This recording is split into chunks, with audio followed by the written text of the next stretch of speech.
بسم اللہ الرحمن الرحیم الحمد للہ رب العالمین والعاقبۃ للمتقین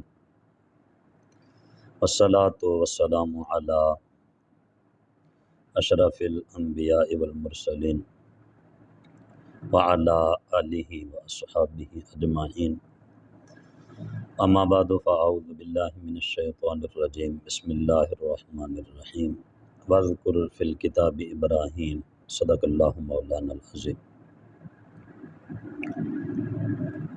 اللہ رب العزت خالق کائنات مالک کائنات نے قرآن پاک میں ارشاد فرمایا وَاذْكُرْ فِي الْكِتَابِ ابراہیم، اور یاد فرمائیں کتاب میں ابراہیم کو۔ حضرت ابراہیم علیہ السلام اولو العزم رسولوں میں سے ایک رسول ہیں۔ آپ علیہ السلام کو اللہ تعالیٰ نے اپنا خلیل بنایا، اس لیے آپ کو خلیل اللہ کہا جاتا ہے، اور آپ کے بعد والے تمام انبیاء اور رسول علیہم السلام آپ ہی کی نسل سے ہیں۔ اسی اعتبار سے آپ کا لقب ابو الانبیاء بھی ہے۔ آپ علیہ السلام کی قوم ستاروں اور بتوں کی پجاری تھی۔ آپ کا چچا آزر بھی بتوں کا پجاری بلکہ بیوپاری تھا۔ دوسری طرف بادشاہ وقت نمرود بھی خدائی کا دعویٰ کرتا اور لوگوں سے اپنی عبادت کرواتا تھا۔ آپ علیہ السلام نے اپنے چچا اور قوم کو تبلیغ و نصیحت فرمائی اور بہت خوبصورت اور آسان دلائل سے سمجھایا کہ اللہ ہی معبود خالق و قادر ہے، جبکہ بت بے بس اور لاچار ہیں۔ ان کی بے بسی ظاہر کرنے کے لیے ایک مرتبہ حضرت ابراہیم علیہ السلام نے بتوں کے ٹکڑے ٹکڑے بھی کیے۔ قرآن و حدیث اور دیگر کتابوں میں حضرت ابراہیم علیہ السلام کی سیرت پاک کا تفصیلی ذکر موجود ہے۔ آپ علیہ السلام کا مشہور نام ابراہیم ہے، جو ابن رحیم سے بنا ہے، جس کے معنی ہیں مہربان باپ۔ آپ علیہ السلام چونکہ بہت مہربان تھے، جیسا کہ آپ کی سیرت میں اس کی مثالیں بکثرت نظر آتی ہیں، یوں ہی آپ علیہ السلام مہمان نوازی، رحم و کرم میں بھی مشہور ہیں، اس لیے آپ کو ابراہیم کہا جاتا ہے۔ آپ علیہ السلام کا لقب خلیل اللہ یعنی اللہ کے دوست، اور کنیت ابو الضیفان یعنی بہت زیادہ مہمان نوازی فرمانے والے۔ آپ کا نسب نامہ ایک روایت کے مطابق یہ ہے کہ ابراہیم بن تارخ بن ناحور بن ساروق بن راغو بن فالغ بن عابر بن صالح بن ارفخش بن سام بن حضرت نوح علیہ السلام۔ بعض حضرات نے آپ علیہ السلام کے والد کا نام آزر لکھا، یہ درست نہیں۔ صحیح یہ ہے کہ آزر آپ علیہ السلام کے والد نہیں بلکہ چچا کا نام تھا۔ والد مسلمان تھے اور چچا کافر اور بت پرست تھا۔ حضرت ابراہیم علیہ السلام کی ولادت نمرود بن کنعان کے دور حکومت میں عراق کے شہر بابل کے نواحی قصبہ میں ہوئی۔ مفسرین اور مؤرخین نے لکھا ہے کہ ایک مرتبہ نمرود بن کنعان نے خواب دیکھا کہ ایک ستارہ طلوع ہوا جس کی روشنی کے سامنے آفتاب و مہتاب بے نور ہو گئے۔ اس سے وہ بہت خوف زدہ ہوا اور کہنوں کے پاس گیا اور ان سے خواب کی تعبیر پوچھی۔ انہوں نے کہا کہ اس سال تیری سلطنت میں ایک بچہ پیدا ہوگا جو تیری سلطنت کے زوال کا باعث بنے گا، اور تیرے دین والے اس کے ہاتھ سے ہلاک ہوں گے۔ یہ خبر سن کر وہ مزید پریشان ہوا اور حکم دے دیا کہ جو بچہ پیدا ہو اسے قتل کر دیا جائے، اور یہ بھی حکم دیا کہ مرد اپنی عورتوں سے جدا رہیں۔ پھر ان باتوں کی نگہبانی کے لیے اس نے ایک محکمہ بھی قائم کیا، مگر تقدیرات الہیہ کو کون ٹال سکتا ہے۔ اسی دوران حضرت ابراہیم علیہ السلام کی والدہ ماجدہ حاملہ ہوئیں، لیکن کم عمر ہونے کی وجہ سے ان کا حمل کسی طرح پہچانا ہی نہ گیا۔ دوسری طرف کاہنوں نے نمرود کو بھی اس کی خبر دے دی کہ وہ بچہ حمل میں آ گیا ہے، جس سے نمرود کی پریشانی اور بڑھ گئی۔ جب حضرت ابراہیم علیہ السلام کی ولادت کا وقت قریب آیا تو آپ کی والدہ ماجدہ اس تہہ خانے میں چلی گئیں جو آپ کے والد نے شہر سے دور کھود رکھا تھا، اور وہاں حضرت ابراہیم علیہ السلام کی ولادت ہوئی۔ آپ علیہ السلام کا حلیہ مبارک شکل و شباہت حضور نبی پاک صلی اللہ علیہ وآلہ وسلم سے مشابہت رکھتی تھی۔ بخاری شریف کی حدیث ہے، نبی پاک صلی اللہ علیہ وآلہ وسلم نے ارشاد فرمایا کہ حضرت ابراہیم علیہ السلام کا حلیہ جاننے کے لیے اپنے صاحب یعنی محمد مصطفیٰ صلی اللہ علیہ وآلہ وسلم کی طرف دیکھ لو، اور رہے حضرت موسیٰ علیہ السلام تو ان کا جسم دبلا پتلا اور رنگ گندمی تھا، وہ سرخ اونٹ پر سوار تھے جس کی ناک میں کھجور کی چھال کی مہار تھی، گویا میں ان کی طرف دیکھ رہا ہوں، وہ اللہ اکبر کہتے ہوئے وادی میں اتر رہے ہیں۔ آپ علیہ السلام عبادت کی ادائیگی میں ممتاز مقام رکھتے تھے، چنانچہ آپ علیہ السلام بڑی رغبت کے ساتھ نماز ادا فرماتے اور اس پر غمگین ہوتے کہ دوسرے لوگ عبادت سے غافل ہیں۔ حضرت کعب رضی اللہ تعالیٰ عنہ فرماتے ہیں کہ ایک مرتبہ حضرت ابراہیم علیہ السلام نے اللہ تبارک و تعالیٰ کی بارگاہ میں عرض کی کہ اے میرے رب، مجھے یہ بات غم زدہ کرتی ہے کہ میں زمین میں اپنے علاوہ کسی اور کو تیری عبادت کرتا نہ دیکھوں۔ اس پر اللہ تبارک و تعالیٰ نے فرشتے بھیج دیے جو آپ کے ساتھ نماز پڑھتے اور آپ کے ہمراہ رہتے تھے۔ احادیث اور روایات میں آپ علیہ السلام کے حج کے مختلف احوال بیان کیے گئے۔ حضرت محمد بن اسحاق رحمۃ اللہ علیہ فرماتے ہیں کہ حضرت ابراہیم علیہ السلام ہر سال براق، یہ آپ علیہ السلام کی سواری کے جانور کا نام تھا، سوار ہو کر بیت اللہ کے حج کے لیے تشریف لے جاتے، اور بعض نے کہا ہے کہ آسمانی براق بھی مراد لیا ہے۔ حضرت مجاہد رحمۃ اللہ علیہ فرماتے ہیں کہ ایک مرتبہ حضرت ابراہیم اور حضرت اسماعیل نے پیدل حج بھی فرمایا۔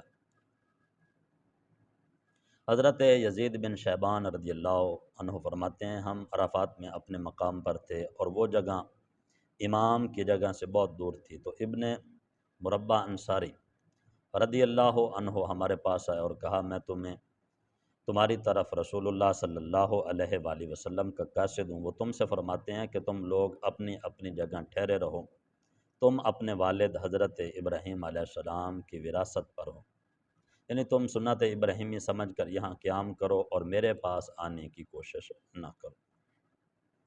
حضرت عامر بن واثلہ رضی اللہ تعالیٰ فرماتے ہیں کہ میں نے حضرت عبداللہ بن عباس رضی اللہ تعالیٰ عنہما سے صفا اور مروہ کے درمیان سعی کے بارے میں پوچھا، تو آپ نے فرمایا کہ سب سے پہلے یہ سعی حضرت ابراہیم علیہ السلام نے فرمائی۔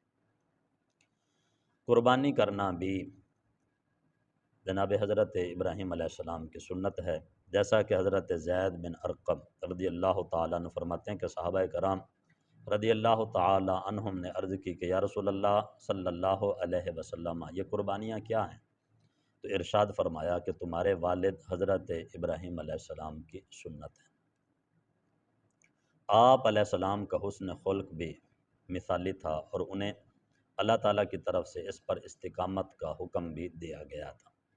چنانچہ حضرت ابو ہریرہ رضی اللہ تعالیٰ عنہ سے روایت ہے، رسول اللہ صلی اللہ علیہ وآلہ وسلم نے ارشاد فرمایا کہ اللہ تعالیٰ نے حضرت ابراہیم علیہ السلام کی طرف وحی فرمائی کہ اے میرے خلیل، تم حسن اخلاق کا مظاہرہ کرتے رہو اگرچہ سامنے والے کفار ہوں، ایسا کرنے سے تم ابرار کے زمرے میں داخل ہو جاؤ گے، بے شک حسن اخلاق والوں کے لیے میرا یہ فرمان جاری ہو چکا ہے کہ میں انہیں اپنے عرش کا سایہ دوں گا اور اپنی بارگاہ اقدس سے سراب کروں گا اور انہیں اپنی رحمت کے قریب کروں گا۔ آپ علیہ السلام توکل اور تسلیم و رضا کے بھی اعلیٰ پیکر تھے۔ حکم خدابندی پر اپنے بیٹے جناب حضرت اسماعیل علیہ السلام کو ذبح کرنے کے لیے تیار ہو جانا، حکم خدابندی پر اپنی بیوی حضرت ہاجرہ اور اپنے چھوٹی سی عمر کے بیٹے کو بیابان میں چھوڑ دینا اسی تسلیم و رضا کے مرتبے کا اظہار تھا۔ مزید رسول پاک صلی اللہ علیہ وآلہ وسلم نے ارشاد فرمایا کہ جب حضرت ابراہیم علیہ السلام کو آگ میں ڈالا گیا تو آپ نے فرمایا حسبی اللہ ونعم الوکیل، مجھے اللہ کافی ہے اور وہ کیا ہی اچھا کارساز ہے۔ چنانچہ رسیوں کے سوا آپ علیہ السلام کی کوئی اور چیز نہ جلی۔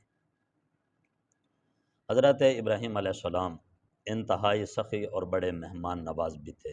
چنانچہ حضرت عمر بن خطاب رضی اللہ تعالیٰ عنہ سے روایت ہے، رسول اللہ صلی اللہ علیہ وآلہ وسلم نے ارشاد فرمایا، اللہ تعالیٰ نے میرے دوست جبرائیل علیہ السلام کو حضرت ابراہیم علیہ السلام کی طرف یہ پیغام دے کر بھیجا کہ اے ابراہیم، میں نے تمہیں اس لیے خلیل نہیں بنایا کہ تم میرے سب سے زیادہ عبادت گزار بندے بن، بلکہ اس لیے بنایا ہے کہ تیرا دل اہل ایمان کے دلوں میں سب سے زیادہ سخی ہے۔ حضرت عبید بن عمیر رحمۃ اللہ علیہ فرماتے ہیں کہ حضرت ابراہیم علیہ السلام لوگوں کی مہمان نوازی فرماتے تھے۔ ایک دن کوئی مہمان نہ آیا تو آپ علیہ السلام مہمان کی تلاش میں نکلے، لیکن کوئی ایسا انسان نہ پایا کہ جسے مہمان بناتے۔ پھر آپ علیہ السلام اپنے گھر کی طرف لوٹ آئے اور وہاں ایک شخص کو کھڑے دیکھا تو پوچھا کہ اے بندہ خدا، تجھے کس نے میرے گھر میں داخل کیا؟ تو اس نے جواب دیا، میں اپنے رب کے اذن سے داخل ہوا ہوں۔ فرمایا، تم کون ہو؟ عرض کی، ملک الموت، مجھے میرے رب نے اپنے بندوں میں سے ایک بندے کی طرف بھیجا ہے تاکہ اسے بشارت دوں کہ اللہ نے اسے اپنا خلیل بنایا ہے۔ پوچھا، وہ کون ہے؟ خدا کی قسم، اگر تم نے مجھے اس کے بارے میں بتا دیا اور وہ کسی دور دراز شہر میں ہوا تو بھی میں اس کے پاس چلا جاؤں گا، پھر اسی کے ساتھ ہی رہوں گا یہاں تک کہ موت ہمارے درمیان جدائی کر دے۔ ملک الموت نے جواب دیا، وہ بندے آپ ہی ہیں؟ فرمایا، میں۔ عرض کی، جی ہاں۔ فرمایا، مجھے اللہ تعالیٰ نے کس سبب سے خلیل بنایا؟ عرض کی، کیونکہ آپ لوگوں کو عطا کرتے ہیں اور ان سے کوئی سوال نہیں کرتے، تو اس وجہ سے اللہ نے آپ کو مقام خلیل عطا فرمایا۔ حضرت ابو ہریرہ رضی اللہ تعالیٰ عنہ سے روایت ہے کہ نبی پاک صلی اللہ علیہ وآلہ وسلم نے ارشاد فرمایا، سب سے پہلے جس نے کسی کی مہمان نوازی فرمائی وہ حضرت ابراہیم علیہ السلام ہے۔ مفتی احمد یار خان نعیمی رحمۃ اللہ علیہ نے لکھا ہے، اس طرح کہ آپ سے پہلے کسی نے مہمان نوازی کا اتنا اہتمام نہ کیا جتنا آپ نے کیا، یہاں تک کہ آپ بغیر مہمان کے کھانا بھی نہ تناول فرماتے۔ مہمان نوازی کی ابتدا کرنے سے مراد یہ ہے کہ مہمان کے لیے بہت اہتمام کرنے کی ابتدا جناب حضرت ابراہیم علیہ السلام نے فرمائی۔ حضرت اکرمہ رضی اللہ تعالیٰ عنہ فرماتے ہیں کہ حضرت ابراہیم علیہ السلام کو ابو الضیفان یعنی بہت بڑے مہمان نواز کہا جاتا تھا۔ آپ علیہ السلام کے مکان عالی شان کے 4 دروازے تھے، کوئی بھی مہمان نوازی سے محروم نہ رہے۔ اللہ تعالیٰ نے حضرت ابراہیم علیہ السلام کو علمی اور عملی قوتوں سے نوازا، جن کی بنا پر انہیں اللہ تعالیٰ کی معرفت اور عبادات پر قوت حاصل ہوئی۔ آپ علیہ السلام لوگوں کو آخرت کی یاد دلاتے اور کثرت سے آخرت کا ذکر کرتے تھے، اور دنیا کی محبت نے ان کے دلوں میں ذرا بھی جگہ نہیں پائی۔ اللہ تبارک و تعالی جناب حضرت ابراہیم علیہ السلام کے بارے میں قرآن پاک میں ارشاد فرمایا، پارہ نمبر 23 سورۃ صاد میں، وذکر عبادنا ابراہیم، اور ہمارے بندوں ابراہیم، اسحاق اور یعقوب کو یاد کرو جو قوت والے اور سمجھ رکھنے والے تھے، بے شک ہم نے انہیں ایک کھری بات سے چن لیا، وہ اس آخرت کے گھر کی یاد ہے، اور بے شک وہ ہمارے نزدیک بہترین چنے ہوئے بندوں میں سے ہیں۔ حضرت خالد بن معدان رحمۃ اللہ علیہ فرماتے ہیں، جب حضرت ابراہیم علیہ السلام کے سامنے ایک برتن میں انگور پیش کیے جاتے تو آپ ایک ایک دانہ اٹھا کر کھاتے اور ہر دانہ کھاتے وقت ذکر اللہ کرتے۔ آپ علیہ السلام نے گزر بسر کے لیے مختلف پیشے اختیار فرمائے تھے۔ چنانچہ حضرت عبداللہ بن عباس رضی اللہ تعالیٰ عنہ فرماتے ہیں کہ حضرت ابراہیم علیہ السلام کھیتی باڑی کیا کرتے تھے، ایک روایت میں ہے کہ آپ علیہ السلام بکریاں چرایا کرتے تھے، اور ایک روایت میں ہے کہ آپ علیہ السلام کپڑے بیچا کرتے تھے۔ حضرت اسحاق بن یسار رحمۃ اللہ علیہ کپڑا بیچنے والوں کے پاس سے گزرے تو فرمایا، تم اپنی تجارت کو لازم پکڑ لو، کیونکہ تمہارے باپ حضرت ابراہیم علیہ السلام کپڑے فروخت کیا کرتے تھے۔ اور یقیناً رزق حلال کمانا، اپنے ہاتھ سے کوئی پیشہ اختیار کرنا، یہ اللہ تبارک و تعالیٰ کے انبیاء کرام علیہم الصلاۃ والسلام کی سنت ہے۔ اللہ تبارک و تعالیٰ ہمیں بھی ان کاموں کے کرنے کی توفیق عطا فرمائے اور ان کاموں کے